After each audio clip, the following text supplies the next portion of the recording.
पिछले वीडियो में हमने गेटवे ऑफ टैली पे कुछ ऑप्शंस को जाना, जिसमें कि मुख्य रूप से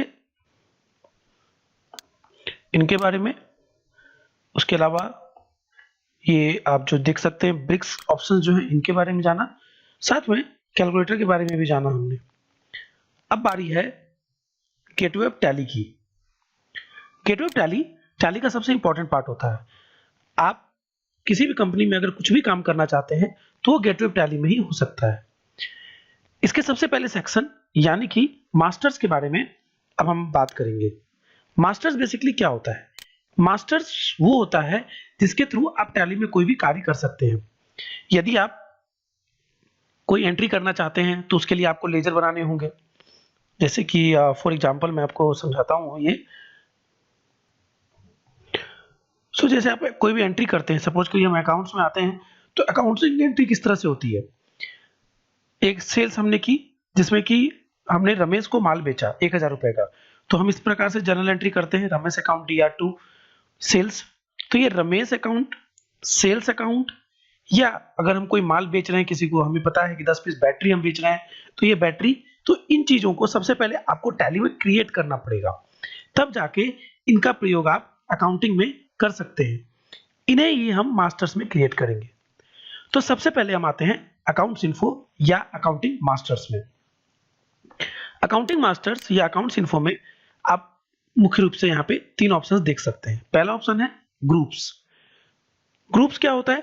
जैसे अभी हमने एक एग्जांपल लिया था कि रमेश को हमने माल बेचा, तो रमेश या हमारा कोई सप्लायर है, मान लो अभिषेक, तो ये चीजें कौन सप्लायर है, कौन कस्टमर है, उसका ट्रीटमेंट कैसे होगा, ये बेसिकली ग्रुप पर डिपेंड करता है। टैली ने इसके हिसाब से टोटल 28 ग्रुप्स बनाए हुए हैं। जैसे अगर आप जो पैसा आ रहा है वो मालिक से आ रहा है, तो उसका जो लेजर बनेगा वो कैपिटल अकाउंट में बनेगा। इसी तरह से अगर आप कोई लोन ले रहे हैं तो उसका जो लेजर क्रिएट करेंगे आप, वो लोन्स लायबिलिटी में करेंगे। तो इस तरह से टैली में प्री क्रिएटेड ग्रुप्स होते हैं 28। इसमें अगर आप देखना चाहें तो 15 प्राइमरी ग्रुप्स होते हैं और बाकी 13 सब ग्रुप्स होते हैं, जो इनमें से किसी न किसी ग्रुप के अंदर बनाए गए होते हैं। जैसे यहाँ पर हम देख सकते हैं कि ये 6 ग्रुप जो है वो करंट एसेट्स में बनाए गए हैं, जो कि यहाँ पर एक प्राइमरी ग्रुप है। इस प्राइमरी ग्रुप के अंदर ये 6 को बनाया गया है। इसी तरह करंट लायबिलिटी के अंदर की ये जो है 3 ग्रुप जो है वो यहाँ करंट लायबिलिटी के अंतर्गत में इसमें बनाए गए हैं। तो इस तरह से टोटल 28 ग्रुप्स होते हैं। आज के इस वीडियो में हम ग्रुप्स के बारे में ही जानेंगे। जैसा कि हमने डिस्कस किया, आज हम मास्टर्स के बारे में पढ़ रहे हैं। मास्टर्स क्या होता है? मास्टर का मतलब होता है creation alteration of factors used for accounting in tally RP9। यानी कि टैली में अकाउंटिंग और इन्वेंट्री से रिलेटेड जो टर्म्स हैं, जिनके थ्रू आप वो अकाउंटिंग और इन्वेंट्री एंट्रीज करोगे, उनको बनाना या उनमें कुछ भी चेंजेस करना जो है मास्टर्स के अंतर्गत किया जा सकता है। हमने देखा टैली में कि टैली में मास्टर्स को 2 भागों में बांटा गया है, accounting info and inventory info. इसको हम अकाउंटिंग मास्टर्स भी कह सकते हैं या इन्वेंट्री मास्टर्स भी कह सकते हैं। अकाउंटिंग इन्फो को पुनः 2 भागों में बांटा गया है, ग्रुप्स एंड लेजर्स। जो भी लेजर्स आप क्रिएट करोगे, बेसिकली लेजर्स ही अकाउंटिंग में यूज किए जाते हैं, बट जो आप लेजर क्रिएट करेंगे उसे मैंडेटरी रूप से किसी न किसी ग्रुप के अंदर क्रिएट करना पड़ेगा, यह बताने के लिए कि वह लेजर आखिर क्या है, जैसे उसका नेचर क्या होगा, वो आपका कस्टमर है या आपने उससे लोन लिया है या वो बैंक है, जो भी है। तो इसके लिए हम ग्रुप्स का यूज करेंगे। तो अभी हम पढ़ने जा रहे हैं ग्रुप्स। टैली में कुल 28 ग्रुप्स होते हैं। इन ग्रुप्स को हम 2 तरह से जान सकते हैं। अगर हम अकाउंट्स की बात करें तो अकाउंट्स के हिसाब से इन्हें हम इस तरह से बांट सकते हैं, रेवेन्यू और नॉन रेवेन्यू में। रेवेन्यू यानी इनकम। जब हम अकाउंटिंग करते हैं, अकाउंट्स पढ़ते हैं, तो हमें प्रॉफिट एंड लॉस अकाउंट पढ़ाया जाता है। तो ये प्रॉफिट एंड लॉस अकाउंट में जो टर्म्स होते हैं वही यहाँ पर रेवेन्यू कहलाते हैं। जबकि नॉन रेवेन्यू जो है वो बैलेंस शीट से रिलेटेड होता है। तो ये 28 ग्रुप्स में से अगर हम अकाउंटिंग की तरह से बात करें, एज पर अकाउंट्स हम बात करें, तो 6 रेवेन्यू यानी कि P&L से रिलेटेड और 22 जो है नॉन रेवेन्यू यानी कि बैलेंस शीट से रिलेटेड होते हैं। वही अगर इन 28 को हम अकाउंट्स की तरह छोड़कर टैली की तरह हम उसको बात करें, जिस तरह से टैली ने उसे दिया है, तो इसे हम प्राइमरी और सेकेंडरी बांट सकते हैं। इसके बारे में हम पहले डिस्कस कर चुके हैं कि टोटल 15 प्राइमरी ग्रुप्स होते हैं और इनमें से किसी कुछ के अंदर कुछ और ग्रुप्स बनाए गए होते हैं जिन्हें हम सेकेंडरी ग्रुप कहते हैं। तो ये भी टोटल 28 ग्रुप होते हैं। तो हम अब एज पर अकाउंटिंग जो है इन्हें पढ़ने जा रहे हैं, जिसमें कि सबसे पहले हम नॉन रेवेन्यू अकाउंट्स को पढ़ेंगे। अगर आपको बैलेंस शीट याद होगी तो बैलेंस शीट में लेफ्ट और राइट दो तरह चीजें होती है। लेफ्ट साइड हम लायबिलिटीज, जिसमें कैपिटल अकाउंट या कोई भी कर्ज जो हमारे पास है या जो हमें किसी को चुकाना है वो रखा जाता है, जबकि राइट साइड में एसेट्स होता है, हमारी संपत्ति को रखा जाता है। तो सबसे पहले हम नॉन रेवेन्यू में हम किसे पढ़ेंगे? लायबिलिटीज को पढ़ने जा रहे हैं। नॉन रेवेन्यू अकाउंट्स में सबसे पहला आता है कैपिटल अकाउंट। क्या होता है कैपिटल अकाउंट? इसे हम इस तरह से समझते हैं, मान लीजिए कि श्रीनिवास कोई व्यक्ति है जो अपना पैसा जो है वो एक बिजनेस में लगाता है, ठीक है। अकाउंटिंग टर्म्स में इस पैसे को हम कैपिटल मानेंगे, यानी कि बिजनेस के मालिक ने बिजनेस में जो पैसा लगाया है उसे ही कैपिटल कहा जाता है। यहाँ पर बिजनेस के मालिक अलग अलग तरह से माने जा सकते हैं। अगर आप एक प्रोप्राइटरशिप फर्म की बात करो तो जो उसका मालिक होता है, अगर आप कंपनी, प्राइवेट लिमिटेड कंपनी या लिमिटेड कंपनी की बात करो तो जो शेयर होल्डर्स होते हैं वो भी मालिक होते हैं, या पार्टनरशिप में जो पार्टनर्स होते हैं वो मालिक होते हैं। तो इनके द्वारा अपने बिजनेस में जो पैसा लगाया जाता है, पूंजी लगाई जाती है, उसे ही हम कैपिटल अकाउंट के अंतर्गत रखते हैं। तो इस तरह से यहाँ पर जो हम लेजर क्रिएट करेंगे वो क्या होगा? श्रीनिवास कैपिटल अकाउंट, जिसे कि कैपिटल अकाउंट के ग्रुप में रखा जाएगा। कैपिटल अकाउंट के अंदर एक सब ग्रुप भी होता है, reserve and surplus. Reserve and surplus का प्रयोग बेसिकली इस तरह से किया जाता है। रिजर्व, जैसे कि हम गाड़ी में भी पेट्रोल रिजर्व रखते हैं, उसी तरह से बिजनेस में भी आगे के लिए, जैसे मान लो मुझे एक बिल्डिंग बनानी है अपने बिजनेस के लिए, तो एक बार में तो बिल्डिंग बनेगी नहीं, तो 4 साल बाद अगर मैं बिल्डिंग बनाने की सोच रहा हूं तो मैं हर साल अपनी इनकम का कुछ पार्ट जो है रिजर्व करता जाऊंगा। तो जिस लेजर में उसे ट्रांसफर दिखाएंगे वो लेजर यहाँ पे बनाया जाएगा। इसी तरह से लास्ट ईयर की इनकम को आप सरप्लस के अंतर्गत रख सकते हैं।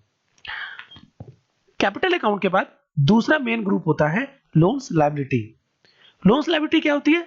बोरोड लोन, जो लोन हमने किसी से लिया हुआ है, तभी ये लोन्स लायबिलिटी कहलाती है। हमारा उधार जो हमने किसी से लिया हुआ है। अब लोन भी हम अलग अलग तरह से ले सकते हैं, हम बैंक से लोन ले सकते हैं, हम मार्केट से भी लोन ले सकते हैं। इस आधार पर लोन्स लायबिलिटी के अंदर में 3 सब ग्रुप होते हैं, जिसमें से पहला है बैंक ओडी या बैंक ओसीसी। बैंक ओडी लिखे हैं, बैंक ओसीसी लिखे, दोनों एक ही बात है, टैली में दोनों का मतलब एक ही है। ओडी का फुल फॉर्म है ओवर ड्राफ्ट, जबकि ओसीसी का फुल फॉर्म है ओवर कैश क्रेडिट, ठीक है। अगर आप इसे और अच्छे से जानना चाहें तो ओडी का मतलब है ओवर ड्राफ्ट, जबकि ओसीसी का मतलब है ओवर कैश क्रेडिट, ठीक है। सो बैंक से अगर आप कोई भी लोन लेते हो, किसी भी तरह का लोन लेते हो बैंक से, तो उसका जो लेजर होगा उसे आपको इसी ग्रुप में क्रिएट करना है। अगर आप बैंक से कोई भी लोन ले रहे हैं तो उसे बैंक ओडी या बैंक ओसीसी में ही क्रिएट करेंगे। दूसरा लोन होता है सिक्योर्ड लोन, जो कि किसी न किसी चीज को जमानत पर रख के लिया गया होता है, जैसे कि लोन अगेंस्ट प्रॉपर्टी। अगर आप अपने घर गिरवी रखकर कोई लोन ले रहे हैं तो वो क्या होगा? सिक्योर्ड होगा आपके घर के विरुद्ध, तो उसे सिक्योर्ड लोन के अंतर्गत रखा जाएगा। या गोल्ड लोन, अगर आपने गोल्ड को सिक्योर रख के पैसा उधार लिया है तो गोल्ड लोन जो है उसका जो लेजर आप अपने अकाउंट में क्रिएट करोगे उसे सिक्योर्ड लोन में क्रिएट करेंगे।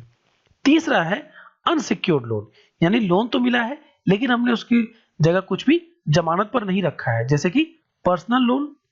हमने मान लो बैंक से आप पर्सनल लोन लेते हैं तो आपको कुछ भी उसमें मॉर्गेज नहीं करना पड़ता, कुछ भी आपको जमानत पर नहीं देना पड़ता। या आप अपने किसी फ्रेंड से या रिश्तेदार से आप लोन ले लेते हैं जान पहचान के हिसाब से, तो उसे भी अनसिक्योर्ड लोन में रखा जाएगा। सो लोन्स लायबिलिटी के अंदर में 3 सब ग्रुप होते हैं। पहला बैंक ओडी या बैंक ओसीसी भी कह सकते हैं, दूसरा सिक्योर्ड लोन और तीसरा अनसिक्योर्ड लोन। सो अभी तक हमने क्या पढ़ा? नॉन रेवेन्यू ग्रुप्स के लायबिलिटी साइड में पहला ग्रुप होता है कैपिटल अकाउंट, यानी मालिक ने जो पैसा लगाया है उससे रिलेटेड लेजर। इसके अंतर्गत एक सब ग्रुप होता है रिजर्व एंड सरप्लस। उसके बाद है लोन्स लायबिलिटीज, हम जो लोन किसी से लेते हैं वो वाले लोन। इसके अंतर्गत 3 सब ग्रुप होते हैं। अगर हम बैंक से कोई भी लोन ले रहे हैं तो उसे इसमें रखेंगे, बैंक ओडी या बैंक ओसीसी में। अगर हम किसी से लोन ले रहे हैं पर जमानत पर कुछ नहीं रख रहे हैं तो उसे अनसिक्योर्ड लोन माना जाएगा। और अगर हम जमानत पर कुछ रख के लोन ले रहे हैं जैसे गोल्ड लोन या लोन अगेंस्ट प्रॉपर्टी, जिसे लैब भी कहा जाता है, एलएपी, तो उसे सिक्योर लोन में रखेंगे। सो आगे हम इसके आगे बढ़ते हैं। अगला ग्रुप है हमारे पास करंट लायबिलिटीज। ये भी एक मेन ग्रुप है, प्राइमरी ग्रुप है। करंट लायबिलिटी के अंदर भी कुछ सब ग्रुप्स होते हैं। पहला है प्रोविजन। प्रोविजन क्या होता है? कुछ वैसे खर्चे जो ड्यू हो रहे हैं या अनपेड हैं या आउटस्टैंडिंग है, मींस मान लो सैलरी किसी की लास्ट मंथ आपको पे करनी थी बट आप पे नहीं कर पाए, तो उसे उसका जो लेजर बनेगा उसे हम प्रोविजंस में रखेंगे। कैसे? जनरली अगर हम सैलरी पे करते हैं तो उसकी अकाउंटिंग एंट्री इस तरह से होती है। अगर हमने कैश में पे किया है टू कैश, लेकिन यहां पर प्रॉब्लम क्या है कि सैलरी ड्यू तो हो गई है, अकाउंट्स में तुमको दिखाना है, लेकिन हमने उसे पे नहीं किया है। तो यहां कैश की जगह हम सैलरी आउटस्टैंडिंग अकाउंट या इसे सैलरी आउटस्टैंडिंग इस तरह से भी लिखा जा सकता है, अकाउंट के नेम से एक लेजर बना लेंगे। ये जो लेजर हम बना रहे हैं ये किस ग्रुप के अंदर बनेगा? यही लेजर बनेगा प्रोविजन के अंतर्गत में। सो इस प्रकार से जिन लेजर में ड्यू या अनपेड या आउटस्टैंडिंग वर्ड जुड़ा हो उसे हम प्रोविजन के अंतर्गत बनाते हैं। ठीक है, जैसे अनपेड बिल्स, जो आपको खर्चे आपने पे करने थे, आपने पे नहीं किए। अगला है ड्यूटीज एंड टैक्सेस। टैक्स तो हम सभी समझते हैं, लेकिन यहां पर भी एक ट्विस्ट है। ट्विस्ट ये है कि इसमें सभी तरह के टैक्सेस को नहीं रखा जाएगा, सिर्फ ऐसे टैक्सेस जो पेएबल हैं। इसका क्या अर्थ है ये भी समझते हैं। जैसे मान लो हमने कुछ परचेज किया, ठीक है, प्लस टैक्स उस पे लगा, बट ये टैक्स हमको गवर्नमेंट से रिफंड नहीं मिलेगा। जैसे हमने कुछ ऐसे खर्च के लिए पे किया जिसपे रिफंड नहीं मिल सकता है, जैसे हमने बिल्डिंग बनाने के लिए किया है तो हमें रिफंड नहीं मिल रहा है, या हम नॉन रजिस्टर्ड है, हम जो है क्या है, अनरजिस्टर्ड सप्लायर है, तो हमें जो है हमारे पास जीएसटी नहीं है। ऐसे में अगर हम कुछ परचेज करते हैं 100 रुपए का और 10 रुपए उस पर जीएसटी लगता है तो हमको टोटल ये 110 रुपए का पड़ेगा। इसे सेल करते समय हम जो है मान लीजिए 200 रुपए में बिक रहा है तो हम इस पर जीएसटी जो है 20 रुपए नहीं लगा सकते क्योंकि हम रजिस्टर्ड डीलर नहीं है। ऐसे में जो ये 10 रुपए वाला पार्ट है, ऐसे में ये 10 रुपए वाला जो पार्ट है ये क्या है, हमारे जेब से जा रहा है, तो इसे ड्यूटीज एंड टैक्सेस में नहीं रखा जाएगा। Again I am clearing it कि अगर आपको टैक्स का रिफंड नहीं मिल रहा है तो इसे ड्यूटीज एंड टैक्सेस में नहीं रखा जाएगा। इसमें सिर्फ ऐसे टैक्स रखे जाएंगे जो पेएबल हैं या जो आपको रिफंड मिलते हैं, आपने किसी से लिया और गवर्नमेंट को दिया, दैट्स इट। अगर वो टैक्स आपके जेब से लग जा रहा है, उसका रिफंड नहीं मिलेगा तो आप इसके अंदर नहीं रखेंगे। इसलिए अनरजिस्टर्ड डीलर जो है वो इसका यूज नहीं करते। लेकिन दूसरी ओर ऐसा होता है कि अगर हम रजिस्टर्ड डीलर हैं, सपोज कीजिए आप रजिस्टर्ड डीलर हो और आपने 100 रुपए में माल खरीदा प्लस 10 रुपए जीएसटी पे किया तो 110 रुपए हुआ। फिर इसे 200 रुपए में बेचा, 20 रुपए जीएसटी आप लेंगे और 220 में बेच देंगे। ऐसे में आपके गुड्स की कॉस्टिंग कितनी हुई? सिर्फ और सिर्फ 100 रुपए। हमने यहाँ पे 100 रुपए में माल खरीदा और इस माल को 200 रुपए में बेच दिया। टैक्स के मामले में हमने पहले 10 रुपए का टैक्स जो है चुकाया था, अब 20 रुपए का टैक्स हमने कस्टमर से लिया और अब हम ये करेंगे कि 20 minus 10 is equal to 10 rupees जो है हम गवर्नमेंट को दे देंगे। ठीक है, ये कौन सा 10 है? ये वाला। जो 20 रुपया हमने लिया वो ये है और जो 10 रुपया हमने दिया था वो ये है।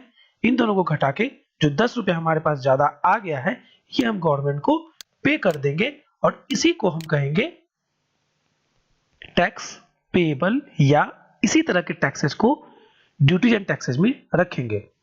अगर मैं आपको इसको थोड़ा सा क्लियर कर देता हूं, हम यहां पर टैक्स को दो भागों में बांट सकते हैं। पहला है रिफंडेबल, दूसरा है नॉन रिफंडेबल।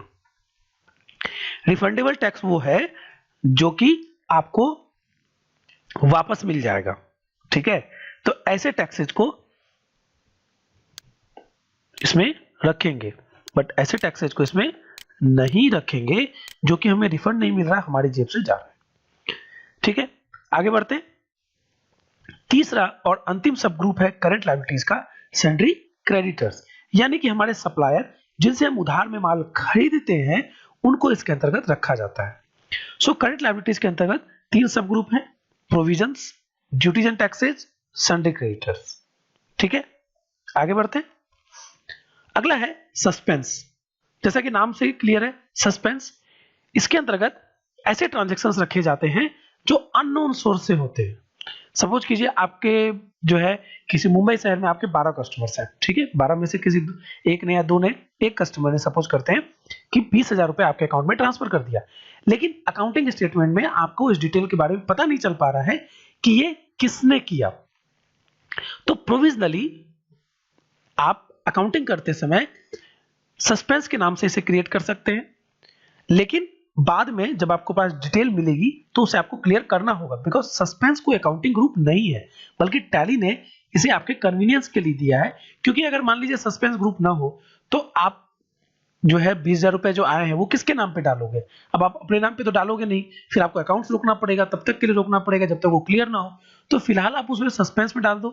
सो ऐसे जो भी ट्रांजेक्शन होंगे आपको सस्पेंस में डालते जाएं, फिर सस्पेंस का लेजर खोलें और जो भी हिंट दिया उसके आधार पर उसको क्लियर करते जाएं। फिर से मैं कह रहा हूं कि जब अकाउंट्स आप क्लियर कर रहे हो, जब आप बैलेंस शीट प्रिपेयर करेंगे, उससे पहले सस्पेंस को क्लियर जरूर से कर लें। सस्पेंस के बाद अगला ग्रुप आता है ब्रांच एंड डिवीजन।